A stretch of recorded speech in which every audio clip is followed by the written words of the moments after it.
When it comes to implementing humanitarian operations, we came together today in the face of an escalating conflict, which is having the predictable, devastating humanitarian and human impact.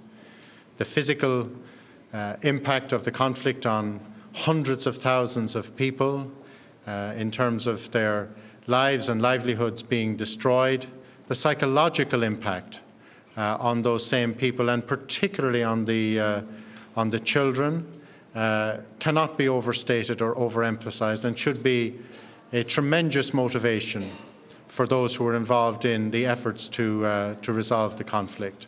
Last time when you were here, you announced the agreement, and you said that you will continue. We face a lot of obstacles in the efforts to meet the needs of the people. We face tremendous political obstruction from the government of Syria. We face an incredibly dangerous operational environment because of the conflict itself.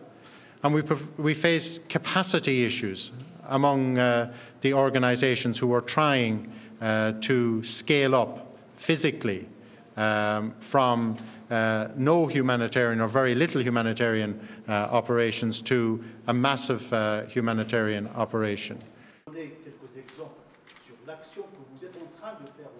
The situation is deteriorating, so in spite of the scale-up, the gap between the needs and the means is very much still there. So we ask our donors to invest in this scale-up. Operations again worldwide and also in Syria. We need more money. If we don't get more money, people will die and there will be more humanitarian suffering. The needs will continue to grow as long as this conflict continues. That is a sad and tragic truth. To enable humanitarian action in an incredibly difficult, dangerous environment, funding is now the #1 priority in terms of unlocking a bigger humanitarian response. That's both for inside Syria and also for the regional refugee response.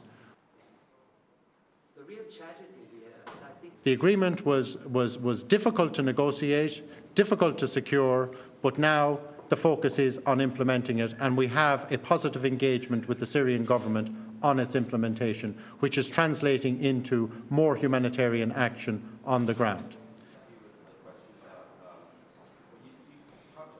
We have seen a continuous arrival of an average of 700 refugees crossing the border daily.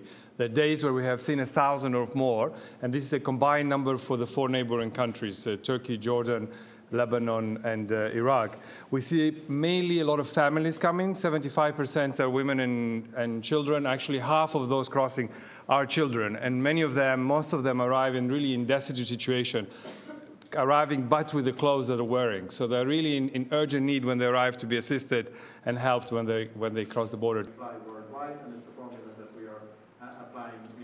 with every hour and every day that passes without a political settlement, we will be faced with increased humanitarian needs.